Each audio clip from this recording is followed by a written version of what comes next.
بسم اللہ الرحمن الرحیم۔ آج میں انشاءاللہ سورہ بقرہ کا 10واں رکوع اس کی انشاءاللہ میں جو تفسیر باقی رہ گئی تھی وہ آپ کے سامنے پیش کروں گا۔ اس رکوع کا لفظی ترجمہ اور گرامر کے لحاظ سے ہم نے اس کو حل کر لیا تھا، اور آیت نمبر 85 یہ آیت نمبر 85 بھی 84 تک ہو چکا ہے۔ 85 نمبر آیت انشاءاللہ آج ہم پڑھیں گے اور اس کی تفسیر بیان ہوگی۔ وَإِذْ أَخَذْنَا مِيثَاقَكُمْ لَا تَسْفِكُونَ دِمَاءَكُمْ، اور اس وقت کو یاد کرو جب ہم نے تم سے مضبوط عہد لیا تھا کہ تم ایک دوسرے کا خون نہیں بہاؤ گے۔ اس آیت کا ایک شان نزول ہے۔ اصل میں اللہ نے تورات میں بنی اسرائیل سے یہ بھی عہد لیا تھا، اور یہ سب آیتیں آج بھی موجود ہیں، کہ تم ایک دوسرے کا خون نہیں بہاؤ گے اور ایک دوسرے کو جلا وطنی پہ مجبور نہیں کرو گے، یعنی ایسا سلوک اگلے کے ساتھ نہیں کرو گے کہ وہ شہر چھوڑنے پر مجبور ہو جائے۔ تو یہ دو ایگریمنٹ اللہ تعالیٰ نے ان سے لیے تھے۔ ثم اقررتم، اللہ فرماتے ہیں تم نے اقرار بھی کیا کہ ہاں اللہ تو نے ہم سے ایگریمنٹ لیا ہے، وانتم تشہدون، اور تم اس پر گواہی بھی دیتے ہو۔ یعنی یہ بالکل ایسا ایگریمنٹ ہے جو اتنا واضح ہے کہ اس میں دو رائے نہیں ہو سکتی۔ جیسے کچھ چیزوں کو قرآن بہت اہتمام سے بیان کرتا ہے نا، اس میں مسلمانوں کا اتفاق ہو جاتا ہے، تو گویا یہ بھی بتا رہا ہے قرآن کہ تورات میں یہ ایگریمنٹ اتنے واضح لفظوں میں تھا اور اتنا وضاحت کے ساتھ تھا کہ اس میں یہودیوں کی دو رائے نہیں تھی۔ سب یہودی مانتے تھے کہ ہم پر ایک دوسرے کا ناحق قتل کرنا بھی حرام اور ایک دوسرے کو جلا وطنی پہ مجبور کرنا بھی حرام ہے۔ لیکن ہوا یہ، اب یہ اچھی طرح سمجھیں، جو سیرت پڑھنے والے لوگ ہیں نا ان کے سامنے ان قبائل کا تذکرہ بہت آتا ہے، تو اس لیے جو میں 4 قبیلوں کے نام بتاؤں گا وہ آپ نے یاد کرنے ہیں، تاکہ کبھی بھی آپ سیرت پڑھتے ہیں یا قرآن میں جو بہت سے واقعات ہیں نا ان کا ان قبائل سے بڑا گہرا تعلق رہا ہے، یعنی ان میں ان کا تذکرہ بہت آتا ہے، تو یہ ذہن میں رکھیں۔ انصار کے 2 قبیلے تھے، اوس اور خزرج۔ اوس خزرج یاد کر لیں، ان میں بنو نہیں لگا ہوا، یہ ذہن میں رکھیں، اس سے یاد رہے گا آپ کو۔ اوس اور خزرج، اوس الف سے آتا ہے تو وہ پہلے رکھ لیں، خزرج دوسرے نمبر پہ یاد کر لیں۔ ادھر یہودیوں کے 2 قبیلے تھے، ایک بنو نذیر اور ایک بنو قریظہ۔ بنو نذیر بھی کہتے ہیں، ضاد کے ساتھ ہے، نون ضاد یا اور را، اور بنو قریظہ قاف را یا زوئیں، توئیں کے اوپر نقطہ ہوتا ہے نا، زوا زوئیں یہ والا۔ بنو قریظہ، بنو نذیر ضاد کے ساتھ، نذیر اور قریظہ زوئیں کے ساتھ۔ تو بنو قریظہ کو پہلے نمبر پہ رکھیں، بنو نذیر کو دوسرے نمبر پہ۔ بنو لگا ہوا ہے تو سمجھ لو یہ یہودیوں کے 2 قبیلے ہیں، اس طرح سے آپ کو یاد رکھنے میں آسانی ہوگی۔ اوس خزرج انصار کے قبیلے، بنو قریظہ بنو نذیر یہ یہودیوں کے قبیلے۔ اب یہودیوں کے جو یہ 2 قبیلے تھے، ان میں جو بنو نذیر تھے بنو قریظہ پہلے، بنو نذیر بعد میں رکھیں۔ بنو قریظہ کی دوستی اور معاہدہ تھا اوس کے ساتھ، الف پہلے آتا ہے نا تو اوس، اس سے یاد رکھیں، اور ادھر بنو قریظہ پہلے کر دیں آپ۔ تو بنو قریظہ میں قاف آتا ہے، قاف میں 3 الفاظ ہیں نا، تو اوس میں بھی 3 ہے، اس سے یاد رکھنے میں آسانی ہوگی کہ کس سے کس کا ایگریمنٹ تھا۔ کچھ ایسے ہنٹس ہوتے ہیں جس سے تاریخ کو یاد رکھنا آسان ہوتا ہے، ورنہ آدمی ساری زندگی کنفیوژن میں ہی رہتا ہے، یہی نہیں یاد رہے گا کہ اوس یہودی تھا یا بنو قریظہ یہودی تھے۔ تو میں نے بتا دیا، ایک اشارہ یہ ہے، بنو یہاں لگا ہوا ہے تو وہ یہودی قبیلہ ذہن میں رکھیں، اور قاف اور اوس اس سے یاد رہے گا کہ بنو قریظہ یہ میں قاف آتا ہے نا تو قاف کے اوس سے تعلقات تھے، یعنی دوستی تھی۔ جیسے ہمارے استاذ کہتے تھے، قرآن مجید میں یہ لفظ بہت آیا ہے، سندس اور استبرق۔ سندس کہتے ہیں پتلے ریشم کو، باریک ریشم کو، استبرق کہتے ہیں موٹے ریشم کو۔ اب میں 4 سال تک یاد کرتا رہا موٹا ریشم پتلا ریشم، لیکن جب بھی قرآن میں آتا تو بھول جاتا استبرق پتلا والا ریشم ہے یا موٹا والا ریشم ہے، یہ تو یاد ہو جاتا ہے دونوں ریشم ہیں، لیکن موٹا کون سا ہے اور پتلا والا ریشم کون سا یاد نہیں رہتا۔ تو ہمارے استاذ نے کہ ایک طریقہ ہے، استبرق، یہ کتنا موٹا لفظ ہے نا، استبرق، تو سمجھ لو یہ موٹا ریشم ہے، اور سندس سین آ رہا ہے، پتلا ریشم ہے، یہ لفظ ہی ایسا پتلا پتلا سے لگ رہا ہے نا، تو استبرق موٹا موٹا لگ رہا ہے نا، قوف کتنا گاڑا لفظ ہے۔ تو اسی طرح عربی میں ایک لفظ استعمال ہوتا ہے رمل. رمل کہتے ہیں جو ہم طواف کے دوران پہلے 3 چکروں میں سینہ اکڑ کے چلتے ہیں نا, اچھل اچھل کے, اس کو رمل. اور رمل عربی میں ریت کو کہتے ہیں.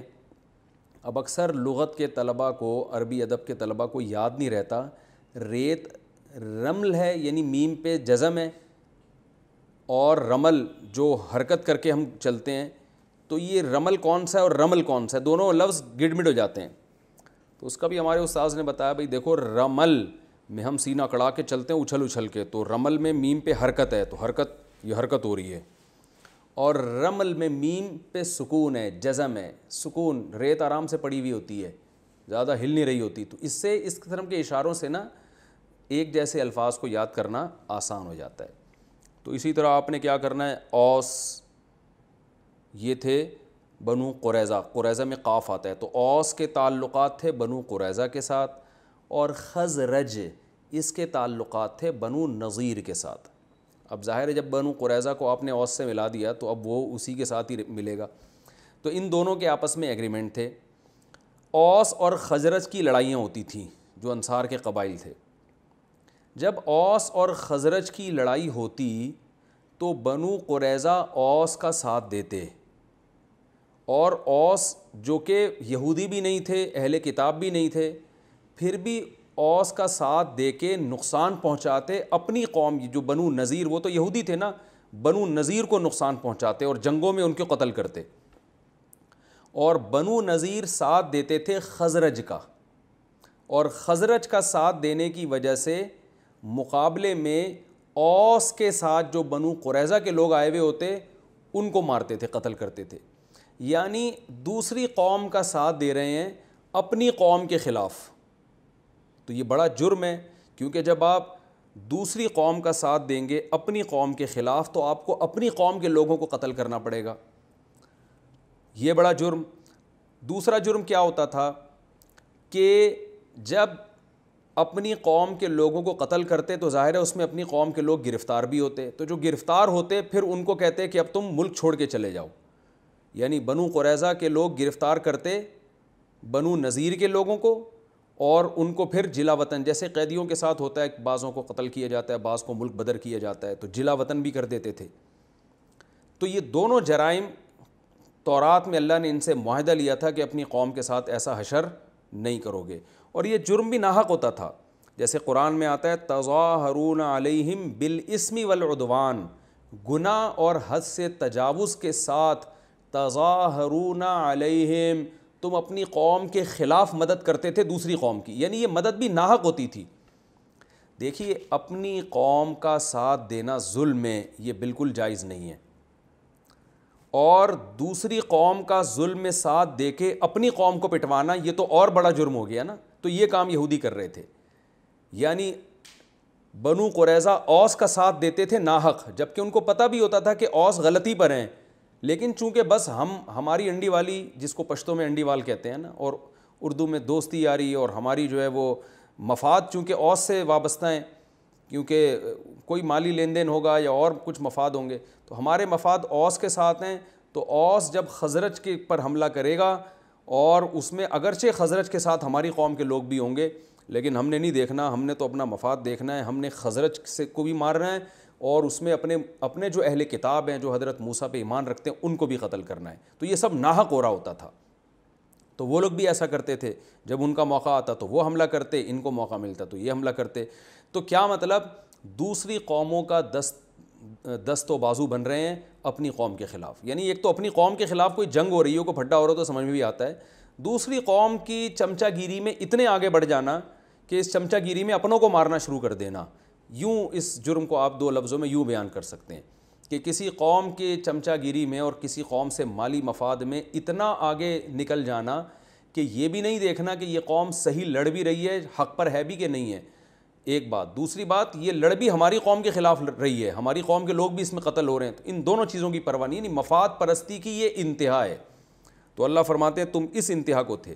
لیکن انگلی کٹا کے شہیدوں میں نام لکھوانے کے لیے کیا کرتے تھے کہ جب قیدی آتے نا ان کے پاس, جیسے بنو قریظہ نے اوس کا ساتھ دیا، جنگ میں بنو نذیر کے لوگ بھی گرفتار ہو کے آ گئے.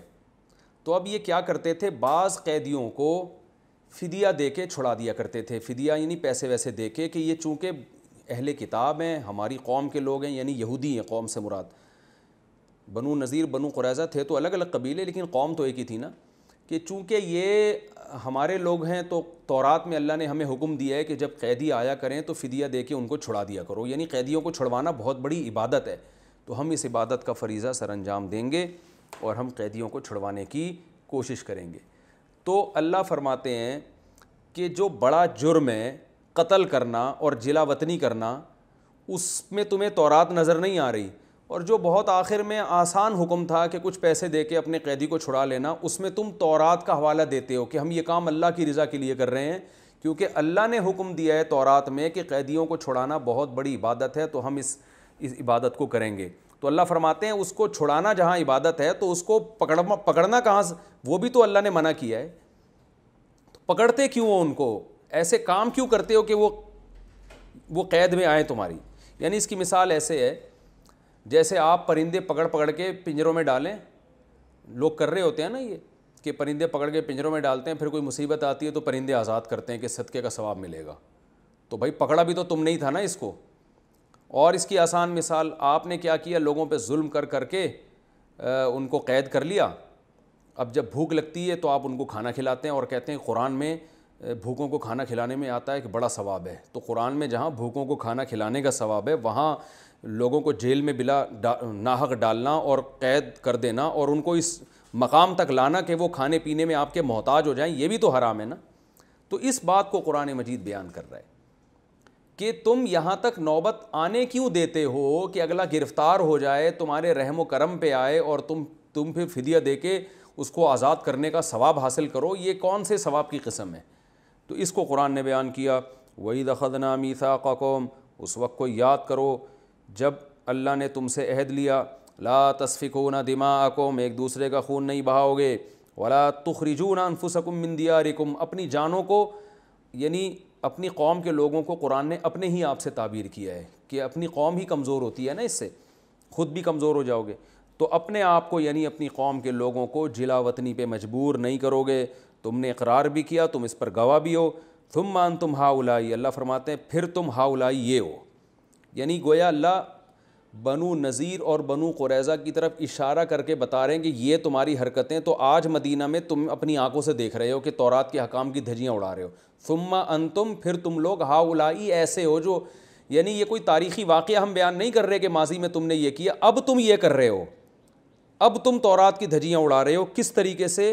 تقتلون انفسکم، اپنے جانوں کو یعنی اپنی قوم کے لوگوں کو قتل بھی کرتے ہو. تو بنو قریظہ اوس کا ساتھ دے کے بنو نذیر کے لوگوں کو قتل کرتے ہیں، اور بنو نذیر خزرج کا ساتھ دے کے بنو قریظہ کے لوگوں کو قتل کرتے ہیں. وَتُخْرِجُونَ فَرِيقًا مِّنْكُم مِّن دِيَارِهِمْ، اور اپنی ہی لوگوں میں سے ایک فریق کو جلا وطنی پر یعنی ان کے شہروں سے نکلنے پر مجبور بھی کرتے ہو جنگ کے ذریعے. تظاہرون علیہم، اور اپنی ہی ان قوم کے لوگوں کے خلاف مدد کرتے ہو، بالاسم، گناہ کے ساتھ، والعدوان، اور حد سے تجاوز کے ساتھ. یعنی اس ظلم کرنے میں تمہارے پاس کوئی دلیل نہیں ہے، ناحق دوسری قوموں کا ساتھ دیتے ہو اپنی قوموں کے خلاف، لیکن آخر میں ایک کام ایسا کرتے ہو جس سے اپنا مسلمان ہونا یعنی اپنا یہودی ہونا ثابت کرتے ہو. وہ کیا ہے؟ وَإِن يَأْتُوكُمْ أُسَارَىٰ، اگر تمہارے پاس قیدی گرفتار ہو کے آ جائیں، تُفَادُوهُمْ، تو فدیہ دے کے ان کو چھڑواتے ہو. وَهُوَ مُحَرَّمٌ عَلَيْكُمْ إِخْرَاجُهُمْ، حالانکہ ان کا اخراج، ان کو جلا وطنی پہ مجبور کرنا، ان کو اس حالت تک لے کر آنا، یہ بھی تو تم پر حرام تھا نا. میں نے جو مثال دی ہے اس سے یہ آیت سمجھ میں آئے گی کہ آپ ایک کسی شخص کو قید کر کے ناحق جیل میں ڈال دیتے ہیں، اور پھر جناب اس کو کھانا کھلا کے یا اس کو چھڑوانے کی کوشش کر رہے ہیں کہ تھوڑے سے پیسے دے کے اس کو چھوڑ دو، اور کوشش کو یہ کہہ رہے ہیں کہ دیکھو میں کتنا نیک آدمی ہوں. تو یہ کیا بات ہے کہ آپ نے اس کو یہاں تک لائے کیوں؟ تو اللہ فرماتے ہیں کہ اپنا مسلمان ہونا تم اس طرح سے ثابت کرتے ہو، یعنی یہودی ہونا، کہ قیدیوں کو فدیہ دے کے چھڑوانے کی کوشش کرتے ہو، حالانکہ تم پر ان کا اخراج یعنی یہ عمل کہ جلا وطنی پر مجبور کرنا اور یہ جو حالات ہوئے قتل و غارت، یہ سب کچھ تم پر حرام تھا. تو تو یہ کیا بات ہے، افتؤمنون ببعض الکتاب، کیا تم کتاب کے کچھ حصے پر ایمان رکھتے ہو، وتکفرون ببعض، اور کچھ حصے کا انکار کرتے ہو. یعنی تورات کی وہ آیتیں جس میں یہ آتا ہے کہ قیدیوں کو چھڑوانا بہت بڑی عبادت ہے، ان آیتوں پر تم عمل سے یہ ثابت کر رہے ہو کہ تمہارا صرف ان آیتوں پر ایمان ہے، اور وہ آیتیں جن میں ان کو قید کرنا یا جلا وطنی پر مجبور کرنا، اس عمل کو حرام قرار دیا گیا ہے، ان آیتوں کا تم کیا کر رہے ہو، انکار. تو اللہ فرماتے ہیں فما جزاء من یفعل ذلک منکم، بتاؤ تم میں سے جو شخص یہ کام کرے، یعنی آدھی تورات پر ایمان رکھے اور آدھی پر ایمان نہ رکھے، تو اس کا بدلہ کیا ہونا چاہیے، الا خزی فی الحیات الدنیا، سوائے دنیا میں ذلت کے. یعنی یہ تو منافقت ہے نا، کہ تورات سے اپنا رشتہ بھی ختم نہیں کر رہے کیونکہ تمہیں بہت سارے مفاد تورات سے وابستہ ہیں. اہل کتاب جب کہلاتے ہو تو بہت سارے تمہیں فائدے حاصل ہوتے ہیں، تم پڑھے لکھے کہلاتے ہو، تم پیغمبروں پر ایمان والے کہلاتے ہو، تو اس کے لیے جو آسان احکام تھے وہ تم نے عمل کر لیے تاکہ لوگ یہ کہیں کہ تم جناب تورات پر عمل کرتے ہو، اور جو مشکل احکام تھے وہ تم نے بالکل چھوڑ دیے. تو بتاؤ ایسے لوگوں کا کیا بدلہ ہونا چاہیے سوائے دنیا میں ذلت کے. وَيَوْمَ الْقِيَامَةِ يُرَدُّونَ إِلَىٰ عَذَابٍ أَشَدِّ الْعَذَابِ، اور قیامت کے دن ان لوگوں کو اس سے بھی زیادہ سخت عذاب میں مبتلا کیا جائے گا. تو دنیا میں ان کو ذلت ملی، وہ یہ کہ مسلمانوں کے جب حملے ہوئے بنو نذیر اور بنو قریظہ پر ان کو شکست ہوئی اور خود جلا وطنی پر مجبور ہوئے سب کے سب، اور آخرت میں اس سے زیادہ سخت عذاب ہے. وَمَا اللَّهُ بِغَافِلٍ عَمَّا تَعْمَلُونَ، اللہ فرماتے ہیں جو کچھ تم کر رہے ہو اللہ کسی عمل سے بھی غافل نہیں ہے. اولئک الذین اشتروا الحیات الدنیا بالآخرہ، فرمائے یہ ہیں وہ لوگ جنہوں نے آخرت چھوڑ کر دنیا خرید لی، دنیا کے مفاد کے پیچھے چلتے ہیں. فلا یخفف عنہم العذاب، کیونکہ انہوں نے دنیا بس ان کو چاہیے، آخرت ان کو بالکل بھی نہیں چاہیے، لہذا آخرت ان کو بالکل بھی نہیں ملے گی، اور اس کی صورت یہ ہوگی کہ آخرت میں عذاب ان پر کم نہیں ہوگا، بڑھایا جائے گا. اللہ کہے گا دنیا میں جو مزے اڑانے تھے تم نے اڑا لیے، ولا ہم ینصرون، اور نہ ان کی مدد کی جائے گی. یہ ہمارا 10واں رکوع ختم ہوا. اب اس رکوع میں جو اسباق ملتے ہیں ہمیں، میں نمبر وار مختصراً بیان کر کے پھر 11ویں رکوع کی طرف چلتا ہوں. پہلی بات ہمیں یہ پتہ چلی کہ تورات میں اللہ نے بنی اسرائیل سے عہد لیا تھا اللہ کے سوا کسی کی عبادت نہیں. اصول یہ یاد رکھیں کہ تمام فقہا کا اس پر تقریباً اجماع ہے، یہ اصول فقہ میں یہ بات پڑھائی جاتی ہے کہ قرآن تورات اور انجیل کے جو احکام نقل کرتا ہے قرآن میں، تو وہ احکام پر اس امت کے لیے بھی اس پر عمل کرنا واجب ہے. اس کو کہتے ہیں شرائع من قبلنا، ہم سے پہلے جو امتیں گزری ہیں ان کے جو احکام تھے ہم بھی شرعاً ان احکام کے مکلف ہیں. تھوڑی گاڑی اردو استعمال کر رہا ہوں. مطلب یہ ہے کہ اگر تورات اور انجیل میں کوئی حکم ہے اللہ کی طرف سے اور اس کا ہونا ثابت ہو جائے کہ یہ اللہ ہی کی طرف سے تحریف شدہ نہیں ہے، تو فقہا کا اجماع ہے کہ اس امت پر بھی لازم ہے کہ اس پر عمل کرے جب تک کہ اس کے منسوخ ہونے کی ہمارے پاس کوئی دلیل نہ ہو. اگر وہ منسوخ ہونے کی کوئی دلیل نہیں ہے تو چونکہ وہ اللہ کا حکم ہے لہذا اس امت پر بھی اس پر عمل کرنا واجب ہے.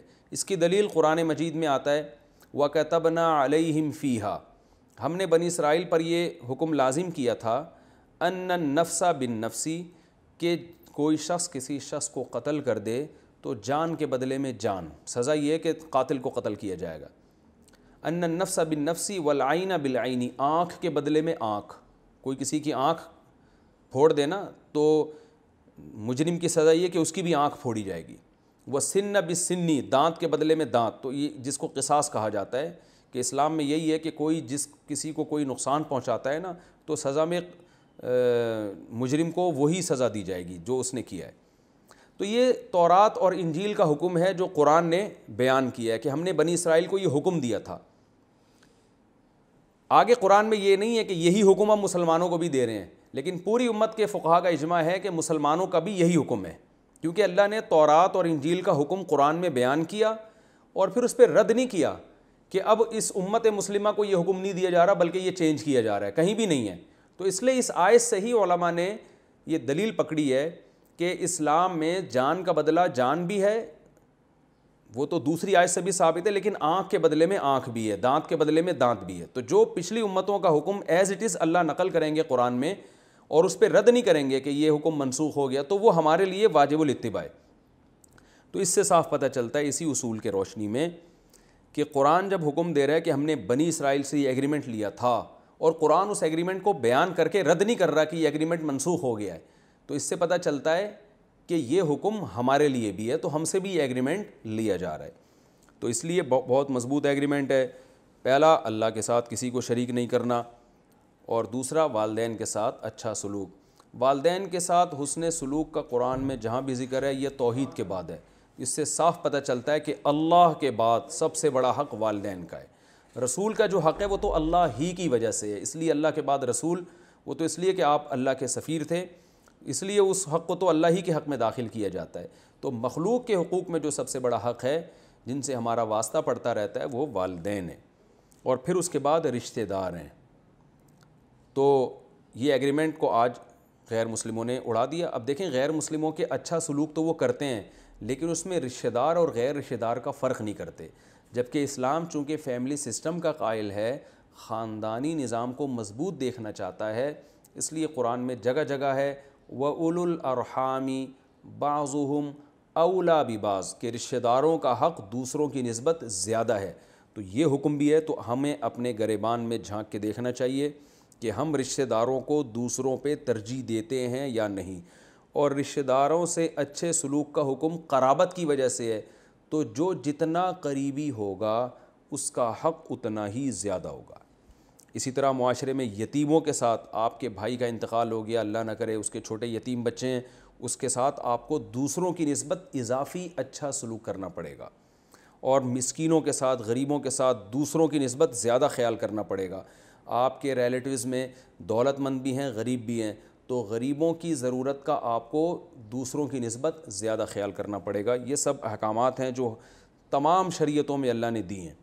اور آج ہم دیکھیں فروعی اختلافی مسائل میں الجھے ہوئے ہیں، رفع الیدین، ٹانگیں چوڑی نہیں کرنا، کرنی ہے، زور سے آمین، آہستہ آمین، جو بڑے بڑے ایگریمنٹ اللہ نے لیے ہیں ان کو آج ہم نے اپنی زندگیوں سے نکال دیا۔ وَقُولُوا لِلنَّاسِ حُسْنًا، اور اللہ نے حکم دیا لوگوں سے اچھے انداز میں بات کرنی ہے۔ تو یہ حکم آج مسلمان بھی اس میں عمل نہیں کر رہے، بات کرتے ہیں تو ایسے جیسے لٹھ مار رہے ہیں، اور بات بھی ٹھیک نہیں ہوتی۔ ہم سب اپنے گریبان میں جھانک کے دیکھ لیں۔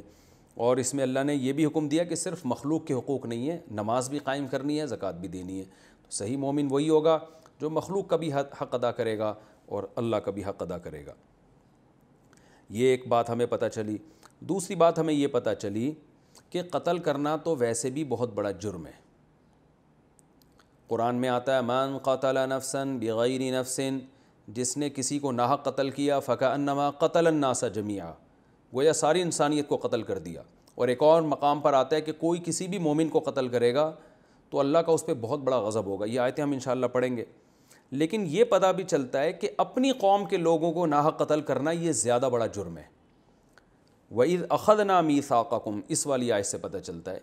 اور اللہ نے یہودیوں سے یہ عہد لیا تھا کہ اپنی قوم کو جلا وطن بھی نہیں کرو گے، قتل بھی نہیں کرو گے۔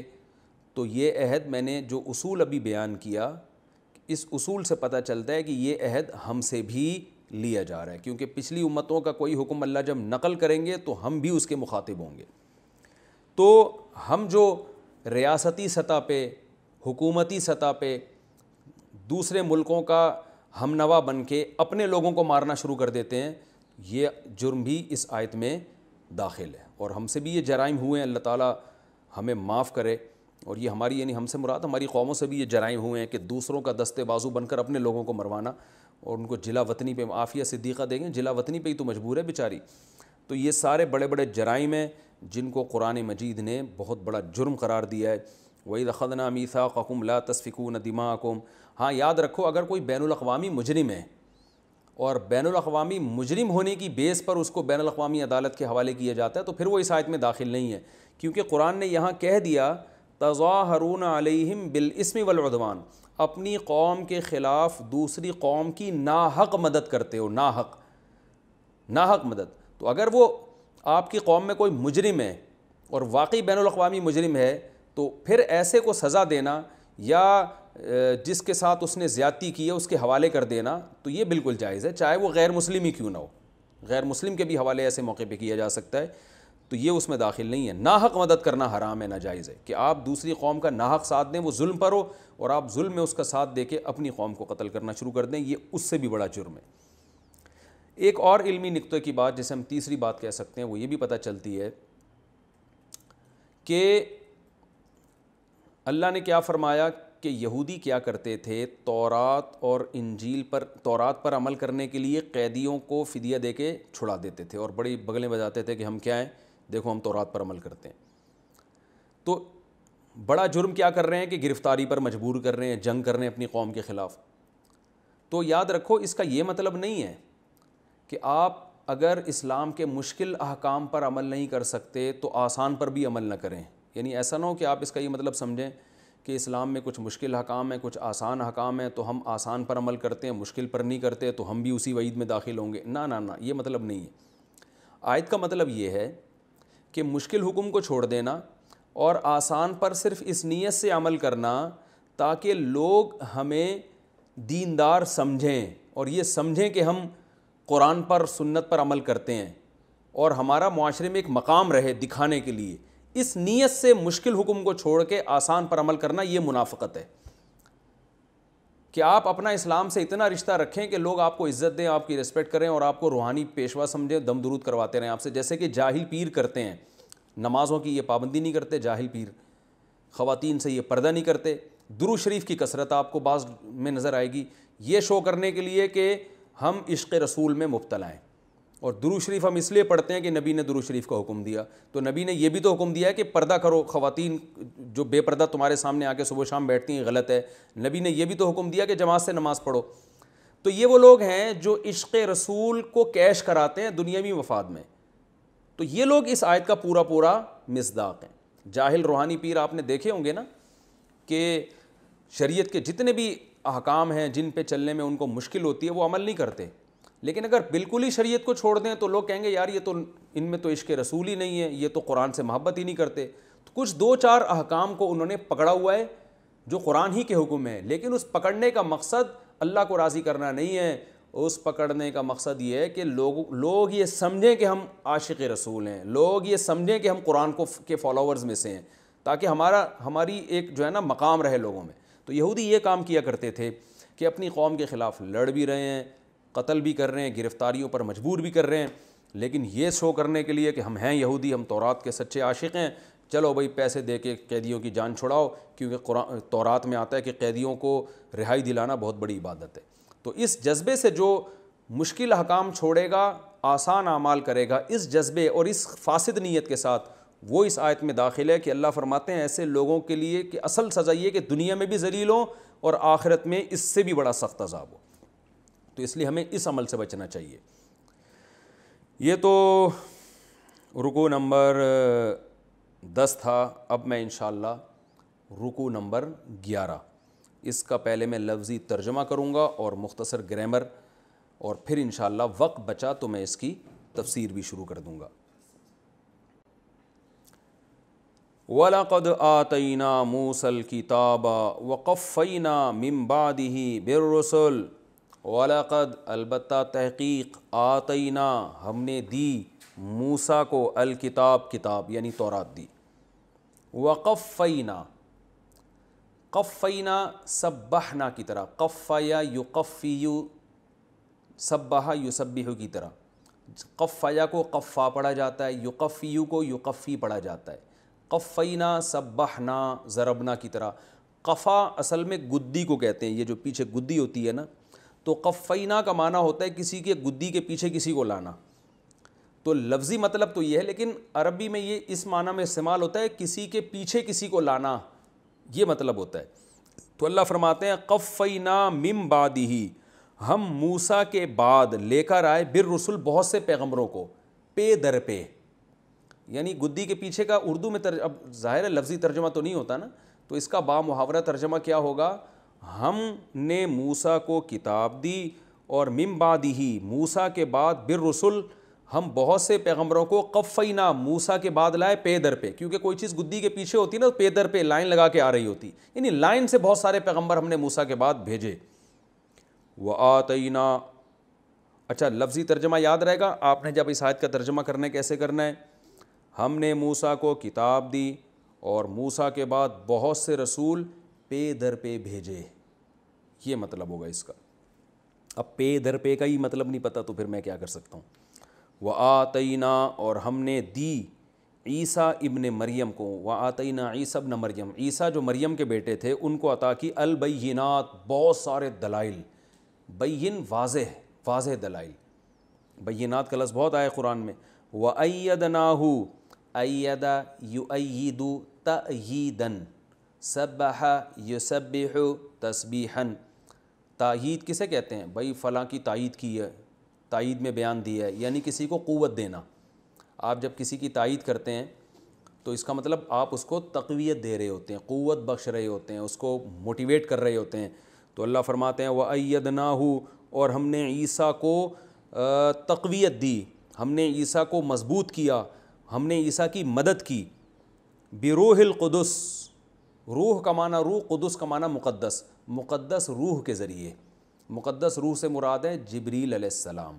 حضرت جبریل کو جو فرشتے تھے ان کو مقدس روح اس لیے کہا جاتا ہے کہ روح کا کام ہوتا ہے آپ کی باڈی کو زندگی دینا. تو ہماری جسم والی باڈی کی زندگی کے لیے جو چیز ہمارے اندر ہے وہ بھی روح ہے, اور جبریل علیہ السلام ہماری روحانی زندگی کی حیات کا ذریعہ ہیں. دیکھیں ہماری جسمانی زندگی کی حیات کا ذریعہ جو چیز ہے وہ بھی روح ہے, اور ہماری روحانی زندگی کی حیات کا ذریعہ جبریل ہیں, کیونکہ جبریل پیغمبروں کو وحی لے کر آتے تھے پیغمبروں کے پاس, اور وحی کے ذریعے ہمیں روحانی زندگی ملتی ہے. تو اس لیے جبریل علیہ السلام کا لقب ہی روح ہے, اور مقدس روح اس لیے کہ وہ زندگی بھی اچھی زندگی ملتی ہے, پاکیزہ تعلیمات لے کر آتے ہیں. روح کی بھی دو قسمیں نا, خبیث روح اور اچھی روح. تو اچھی روح ہماری باڈی میں پیدا ہوتی ہے, اس کو تقویت ملتی ہے تو جبریل کی تعلیمات کی وجہ سے.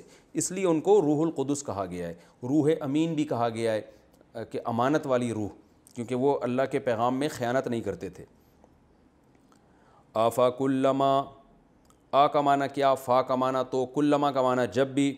آفا کلما تو کیا جب بھی, جاءکم آئے گا تمہارے پاس, رسول کوئی ایسا رسول, رسول میں تنوین ہے نا, رسول لام دو پیش لن, تو یہ جو تنوین جب بھی آتی ہے نا, میں نے بتایا اس کا ترجمہ ہوتا ہے کوئی یا کسی یا ایک, اس طرح سے ہوتا ہے.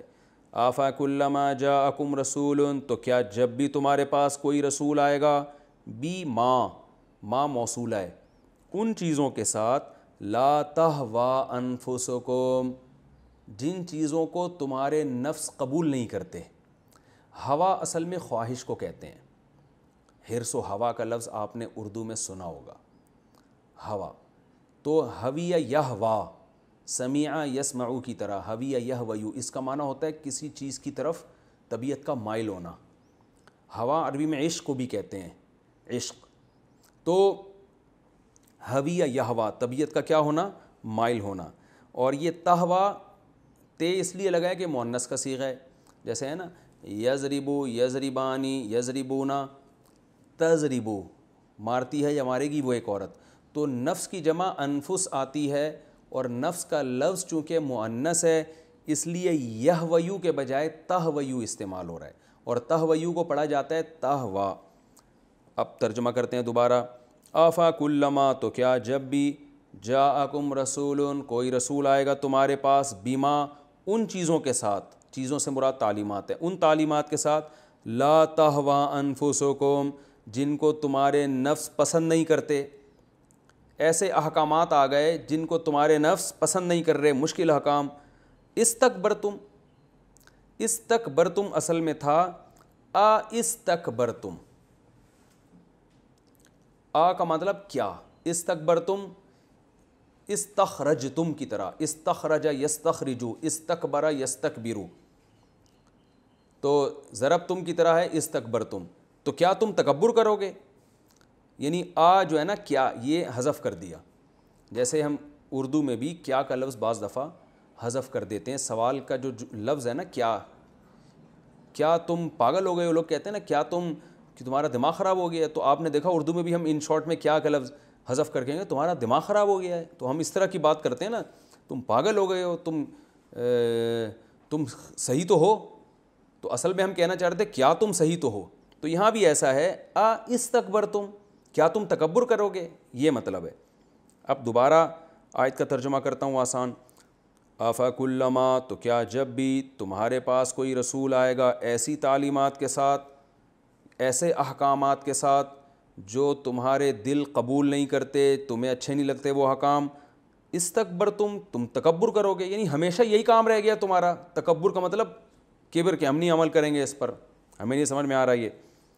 فریقاً، فا کا معنی تو اس کا نتیجہ یہ نکلتا ہے فریقاً، ایک فریق ایسا ہوتا ہے کذبتم، جس کا تم انکار کر دیتے ہو، یعنی پیغمبروں کا ایک فریق، رسولوں کا ایک فریق، یہ رسولوں کی ایک جماعت ایسی ہوتی ہے کذبتم، جس کا تم سرے سے انکار کر دیتے ہو، کذب یکذب تکذیباً، انکار کرنا، و فریقاً، اور ایک فریق ایسا ہوتا ہے تقتلون، کہ تم اس کو قتل کر دیتے ہو۔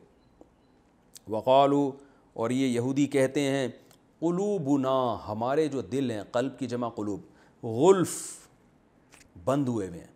غلف غلاف کی جمع ہے، غلاف سے نکلا ہے، غلاف کورڈ ہوتی ہے نا کوئی چیز، کور کو غلاف کہتے ہیں، تو غلف کا مطلب کورڈ، وہ چیز جو پیک ہو، یعنی ہمارے دل پیک ہو چکے ہیں، ہم یہودیت پر اتنے مضبوط ہیں کہ اب ہمیں دنیا کی کوئی طاقت ہمارے مذہب سے ہٹا نہیں سکتی، یعنی اس سے اب ہمیں بحث ہی نہیں ہے کہ حق کیا ہے باطل کیا ہے، بلکہ ہمارے دل اب کیا ہو چکے ہیں، وہ گویا سیل پیک ہو چکے ہیں، اور اب بس یہ کچھ بھی نصیحت ہوگی ہمیں، ہم یہ یہودی ہیں اور جو ہمارے عقیدے ہیں بس وہی رہیں گے، ہمارا دل اب چینج نہیں ہوگا، یہ مطلب ہے۔ قلوبنا غلف، فخر سے کہتے تھے ہمارے دل کیا ہو گئے ہیں، وہ گویا پیک ہو چکے ہیں۔